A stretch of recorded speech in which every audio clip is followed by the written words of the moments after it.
Hello and welcome to this episode of Voices of Fostering. Today I'm joined by one of our lovely foster carers. Please welcome Derek. Hello, Derek. Aye. Hiya, Derek. Thank you so much for joining us today. So, Derek, I believe you've been fostering with your wife, Carol, for quite a long time, haven't you? We're talking 19 years, is that Yeah, right? yeah. 20 years next year, yeah. Wow. Yeah. So if you take us back to 20 years ago, what was it that made you and Carol want to become foster carers? Well, it was Carol more than me, firstly. But I think probably being a young dad and a young granddad at such an early age, it's, we always had kids, always. And I think it was just a natural progression. I mean, Carol always fancied herself, doing foster care. And as I say, in circumstances with me working self-employed and it was getting a bit sticky. I joined her, and that was that really. But it was like I say, it was a natural progression, as I say, because at that time we were both grandparents at an early age, and we were parents at a really early age. So we've never been without kids. I mean, we've got 15 now grandkids, great grandkids. Wow. So it's just one of them things, isn't it? We enjoy kids. And I think, Derek, the fact that there are children who unfortunately find themselves in the care system is something we're all aware of, but maybe it's not something that we all think too much about. Was it something that you've always been aware of and maybe wanted to help with? Yeah, definitely. I mean, we consider ourselves lucky, really, in that respect with kids, and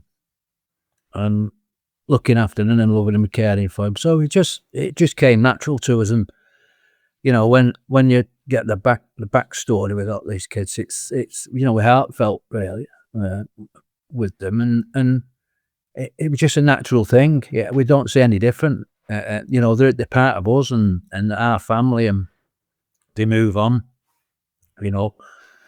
Some probably a lot sooner than others, and it's just been that way for the last 19, 20 years. Yeah. And So if you can try and remember back to like 19, 20 years ago when you went into your assessment process, can you remember what it was like and how you felt at the very beginning? there was no issues really. I mean, we had a rough idea. I think what one of Carol's friends was fostering. I can't remember now. And so we knew more or less. I mean, obviously the scenarios we were getting with kids in care was nothing like we had with our own, and that was a big thing. Not that we didn't expect it. I mean, we knew right away that the kids are here for a reason, and we deal with it. But it's been that much over the years, absolutely different scenarios, with kids, and really eye openers. A lot of the things, and but we consider ourselves with our kids. We look at really, excuse me, that everything's been fine. So we've adapted with the children that we've had, as I say. And you look back and you probably think, well, okay, first couple of years, I should have done that this way a little bit. I mean, no criticism, but I think you do that anyway. But now, as I say, we've gone through really every scenario with children in every aspect. So there's nothing really surprises us or shocks us. Yeah. It's just unfortunate there's still plenty of kids coming into care. Yeah. That's the issue, isn't it? And you can't get, foster carers. Well, they find it difficult, I think, aren't they? And can you remember, Derek, the first child or young person who came to live with you? Can you remember them? Yeah, the brothers, two brothers. Mum was having big issues, not associated with the wrong people, and they came into care, and we had them, I think, probably about 12, 18 months, and then they moved on to, I think, adoption, if I'm rightly thinking. So we've had different scenarios. Some kids have gone back to mum, some have gone in long-term care, some have gone up for adoption. So we've done the adoption route. We've kept in touch with plenty of children. They've grown up now and had their own kids. So that's good, But it's an eye-opener, isn't it? I mean, for me it was, anyway, because I was in a building trade, and you know, some of the situations and the scenarios that you look back on, it's part and parcel of why, you know, we are where we are. But I wouldn't swap it 100%. We both do. We really enjoy it. We've got a little fellow with us now. He's only 2, you know, so we're still doing it. They wanted us to carry on, so I said, yeah, we will do. Yeah, so how many children have you had live with you over the 19 years, and who have you got with you now? Yeah, we've had about 29 kids. 29, wow. Yeah, we was working out the other night, me and Carol, and you'd always remember the first couple. Yeah. And then, you know, we started, well, hang on a minute. Do you write? Oh yeah, so we write that down and like go through though. So we've come up with 29. We've double checked.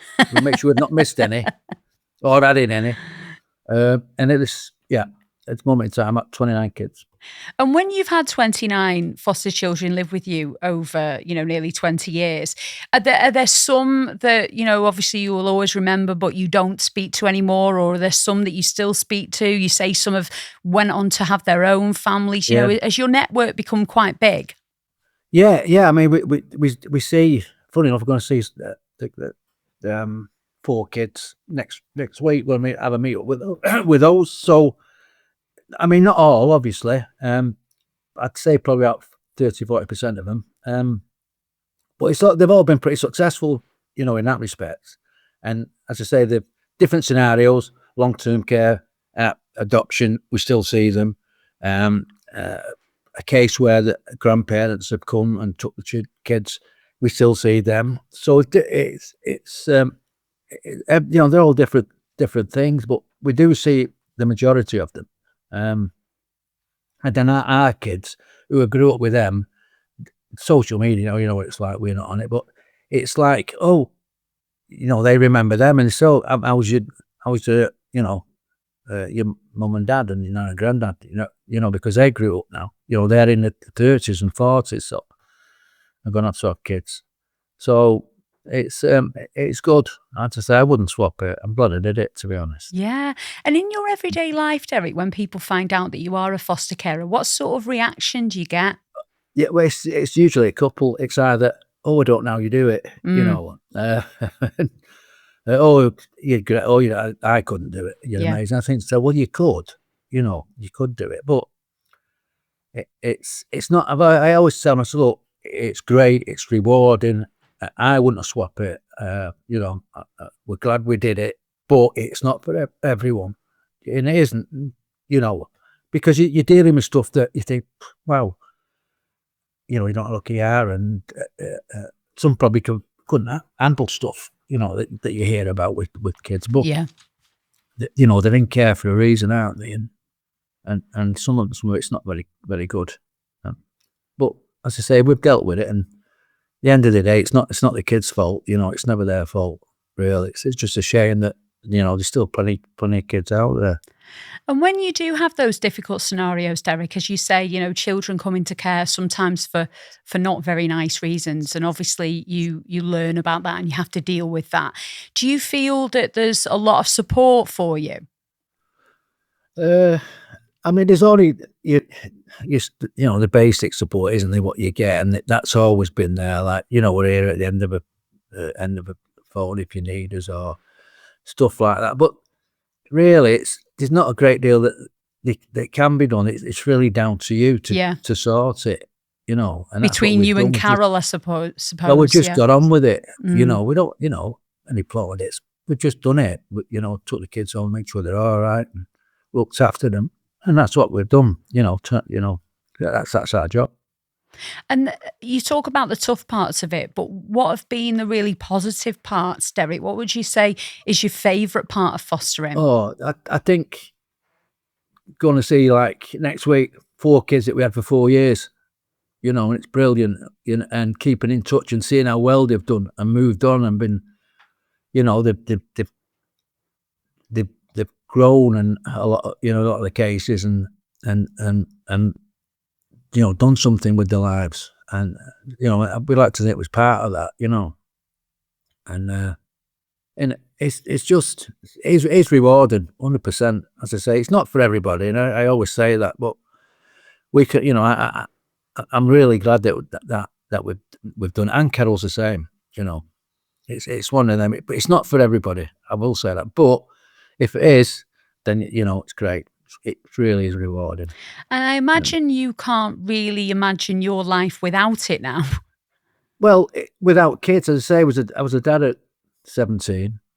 You know, I've been married for 50 odd years now, and a granddad at 35. So kids, you know, we've always had kids, always. And every foster kid, they've just slotted in. They've been part of the family. They've never alienated. They're part of us, you know, and that's the thing. And then you could see that in them. You could see that, you know, they blossomed and moved on eventually. And then that's great. That's really good to see. And has fostering spread at all within your family, Derek? Like sometimes you find that, you know, the kids go on to foster as well. Has that happened with you guys? No, not as such. I mean, our eldest, Sarah, she's our nominated carer. And so every child that we've had, and if we ever needed respite, or we maybe go out once a month or something like that, and she's looked at, so she's seen loads of kids. You know, she's come on the journey with us. She's got her own children, and my other daughter, and my other son. So they've all been integrated into it all, you know. And do you think she might become a foster carer herself? I've always said it. It's a partner. It's Chris. He loves his golf, and he loves his, you know, his own stuff. You know, he loves the kids, but you know, he'd either leave them behind. You know, they say it's not for everybody, is it? It is what it is with it, and they say, and we just love doing it, and they say, long may it continue. Whether it will, as I say, this year, you know, they said they want us to carry on. Would we carry on? Well, we feel up to it. Feel okay, you know. Feel fit enough to do it. So. Yeah, and can you see yourself finishing anytime soon, or? I don't know. Well, we get asked that, funny enough, and that, you know, Carol always says, well, we'll see you next year, and then you get a phone call, don't you? You know, we've got this little boy here, he's only 2, and then it just starts again. Right, okay, no problem. You know, we've always got, if the grandkids are all grown up now, I've got great grandkids, they're only young, like, but if they do stay, if there's no foster kid here, then they stay. As I say, we all mucking together. What do you think it is, Derek, that keeps you continuing to do it? I just love it. I enjoy doing it. I said, you know, kids looked after and happy, and they are, you know, not when they come, but when they leave. So that'll do me. Well, that is a beautiful point to end on. So thank you so much, Derek. Thank you so much for speaking to us today. And best of luck with the future. I am. I'm out of my comfort zone doing this, but I thought it was okay anyway. You've been amazing, Derek. Thank you. Thank you. Thank you so much for joining us for another episode of Voices of Fostering. If you'd like to find out more, head online and search National Fostering Group and make this the year you foster.